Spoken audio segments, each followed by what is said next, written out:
ಧಾರವಾಡ ಜಿಲ್ಲೆ ಕಲಘಟಗಿ ತಾಲೂಕಿನ ಹಿರೇಹೊನ್ನಿಹಳ್ಳಿ ಗ್ರಾಮದಲ್ಲಿ ಬಸವ ತತ್ವ ಲಿಂಗಾನುಭಾವಿ ಶರಣರ ಬಳಗ ಹಾಗೂ ಗ್ರಾಮಸ್ಥರ ಸಹಯೋಗದಲ್ಲಿ 893ನೇ ವಿಶ್ವಗುರು ಬಸವಣ್ಣನವರ ಜಯಂತ್ಯೋತ್ಸವವನ್ನು ಭಕ್ತಿ ಭಾವದಿಂದ ಹಾಗೂ ವೈಭವದಿಂದ ಆಚರಿಸಲಾಗಿದೆ.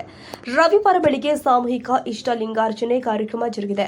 ವಿದ್ಯಾರ್ಥಿಗಳಿಗಾಗಿ ತಾಲೂಕು ಮಟ್ಟದ ವಚನ ಕಂಠಪಾಠ ಸ್ಪರ್ಧೆಯನ್ನು ಆಯೋಜನೆ ಮಾಡಲಾಗಿತ್ತು. ನಂತರ ವಚನ ನೃತ್ಯ, ಭರತನಾಟ್ಯ, ಜಾನಪದ ಗೀತೆ, ಭಾವಗೀತೆಗಳ ವಚನ ಗಾಯನ, ಸಂಗೀತ ಹಾಗೂ ವಿವಿಧ ಸಾಂಸ್ಕೃತಿಕ ಕಾರ್ಯಕ್ರಮಗಳು ಜರುಗಿದ್ದಾವೆ.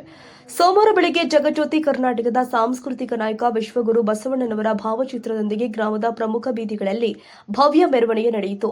ಈ ವೇಳೆ ಶರಣೆಯರು ಜಯಘೋಷಗಳನ್ನು ಕೂಗುತ್ತಾ ವಚನ ಪಠಣದ ಮೂಲಕ ಭಕ್ತಿ ಭಾವ ವ್ಯಕ್ತಪಡಿಸಿದರು. ಮೆರವಣಿಗೆ ಗ್ರಾಮದ ಅನುಭವ ಮಂಟಪಕ್ಕೆ ಬಂದು ತಲುಪಿತು. ನಂತರ ಶಟಸ್ಥಲ ಧ್ವಜಾರೋಹಣ ನೆರವೇರಿಸಿ ಸಾಮೂಹಿಕ ಪ್ರಾರ್ಥನೆ ಸಲ್ಲಿಸಲಾಗಿದೆ. ವಚನ ಸ್ಪರ್ಧೆಯಲ್ಲಿ ವಿಜೇತರಾದ ವಿದ್ಯಾರ್ಥಿಗಳಿಗೆ ಬಹುಮಾನ ವಿತರಣೆ ಮಾಡಲಾಗಿದೆ. ಶರಣರ ಅನುಭವದೊಂದಿಗೆ ಕಾರ್ಯಕ್ರಮಗಳು ಸಮಾಪ್ತಿಗೊಂಡು ಬಳಿಕ ಎಲ್ಲ ಭಕ್ತಾದಿಗಳಿಗೆ ಮಹಾಪ್ರಸಾದ ವಿತರಿಸಲಾಗಿದೆ.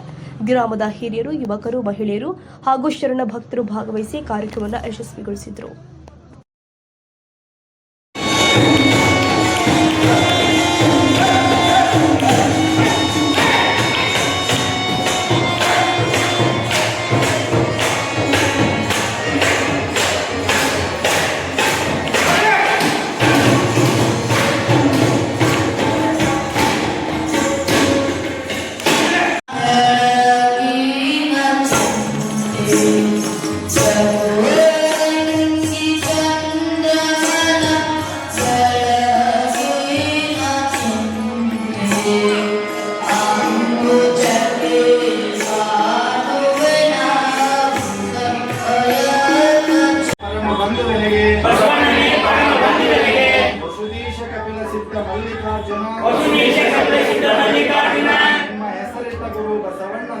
ನಿಮ್ಮ ಹೆಸರಿಟ್ಟ ಗುರು ಬಸವಣ್ಣನಯ್ಯ